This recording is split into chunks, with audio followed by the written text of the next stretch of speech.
আমার মেয়ে 3 বছর 1 মাস বয়স। তাকে মানে এই খেলাধুলার থেকে নিয়ে যায় তাকে মনে করেন ধর্ষণ করার চেষ্টা করছেন।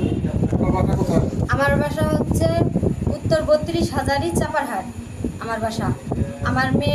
আমার মেয়ে খেলাধুলা করার জন্য ওনার মানে হোসেনের ছোট নাতনি আমাকে মেয়েকে ডাকি নিয়ে গেছে। আমি রান্না বান্নাতে ব্যস্ত, আমার বাসায় কাজ অনেক, কিন্তু আমার একটাই কষ্ট যে আমার মেয়েকে যে এরকম করলো, কিসের জন্য করলো, কিসের জেদে আমার মেয়ের উপর এরকম মানে অত্যাচার করলো। আমার তো আমি ধৈর্য ধরতাম, আমাকে আমাকে তার মানে কোনো যদি আমার উপর অতটাই ইয়া থাকতো, সে আমাকে ধরে মারধর করতো, আমি মানিয়ে নিতাম। কিন্তু আমার 3 বছর 1 মাস বয়সের বাচ্চাটাকে, সে আমার বাচ্চাটা আমার পড়াশোনা করে তার লাইফটাকে এভাবে নষ্ট করে দিল কেন?